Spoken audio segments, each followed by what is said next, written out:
Hey, I'm Zach McDonald, your real estate agent with Real Property Associates. And in today's video, we're going to address the question I've been getting from tons of buyers and tons of sellers.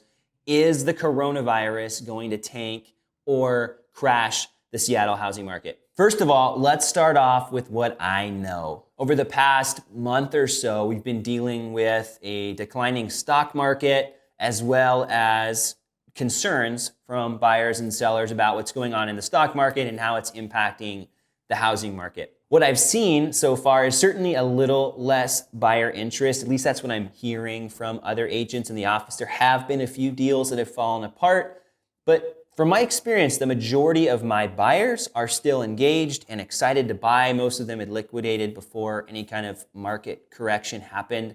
And so they're still positioned to purchase. And even up until yesterday, I've had clients involved in multiple offer situations, above asking price, fewer contingencies, and we're talking about in Seattle itself. So maybe there are fewer buyers out there, but even the other homes that we've looked at, it's like gone in 2 days, gone in 3 days, gone in 4 days. So what we've seen is really low inventory, not a lot of homes on the market, and still there's a lot of buyers out there, even with the COVID-19 concerns. And now with the governor's stay home, stay healthy order, we are going to be shutting down essentially the buying and selling activities. So I posted a video about that here as well, and I'll link it up in the description so you can see that and get more thoughts on what that's going to do for the market. But at this point, there's still people even today that I'm showing houses to. And today, the day that we're recording this, is the last day before the order goes into effect. So people are still interested, people are still buying, people are still selling. On the flip side, there's a lot of things that we don't know. We don't know how bad the stock market's going to get. We don't know how the stock market's going to impact the housing market. In some cases, when the stock market goes into a recession or has a rough spell, the housing market actually goes up. In other times, it goes down. The most recent one we have in our memory is a massive, massive correction in the stock market and in the housing market all at the same time. And the big driver in that was the real estate market's fault. So we really have no clue how the stock market and housing market are going to go together on this. Other unknowns, we don't know how long this is going to last. We don't know how long Seattle's going to be on lockdown. We don't know how long California, New York, and some of the other states are going to be on lockdown. And we also don't know how many other states are going to be on lockdown. We also don't know how big this pandemic is going to get. So there's a lot of uncertainty around the COVID-19 virus. There's a lot of uncertainty about how it's going to impact people's individual jobs.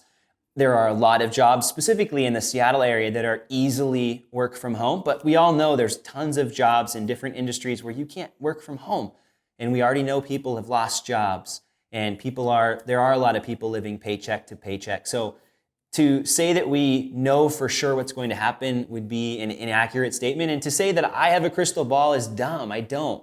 And so I don't know where this is going ultimately, but I do have a lot of hope based on what I've seen before this shutdown, and also a lot of hope in what might be to come after this all blows over. So before we conclude with this video, I just want to share a few thoughts from Dan Keller. He's one of my favorite loan officers in the Seattle area, and he put out a video yesterday with some thoughts, 8 to be exact, on why he doesn't think that the coronavirus is going to crash the Seattle housing market.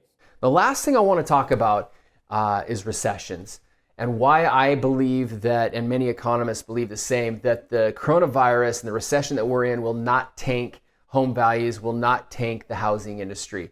And here's why. If you look at the 2008 crash, you saw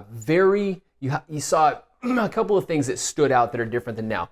One, relative to inventory. We had about 20 to 24 months of inventory back in 2008. Today in the Puget Sound, we have less than a month's worth of inventory. You combine that with number 2, 30-year fixed rates being at historic lows. Back in 2008, 30-year fixed rates were in the mid-6s, all right? So those two things combined right now are going to keep the housing market moving forward. If you ran numbers based on buying now at 3.25 or waiting and having interest rates go back up to 4.5 or 5%, but home values drop by 10%, it still makes more sense to buy right now. And that's crazy important to understand.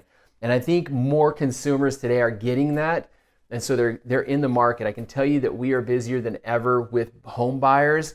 And this is, again, March 24th, 2020. Number 3, there are no subprime mortgages in the marketplace right now. And there's lower foreclosure rates now than we saw in 2008. So that's important to understand. Number 4, households are saving 8% of their gross income. Right now, back in 2008, households were only saving 2%. Number 5, homeowners have equity today. Homeowners in 08 had very little equity. Number 6, government is offering foreclosure relief, which is really important. If you are laid off or find yourself out of work due to the coronavirus, you can get up to a year's worth of subsidy or forbearance on your mortgage, which is important. Number 7, the government is acting fast, like infusing $100 billion over the weekend fast versus in 08, they were a little less quick to respond. And then lastly, number 8, people are moving to Washington State. We have jobs here. So this is why I believe that the coronavirus will not crash housing in Seattle. I hope you guys enjoyed the 8 points from Dan in this video. I linked up the complete video in the description below, so make sure to check that out. He talks about rates and what's going on with rates as well, and where he thinks those are going here in the coming months. As always, if you found value from this video, please consider subscribing to my channel. And if this video was helpful and encouraging to you, please consider sharing it with someone else.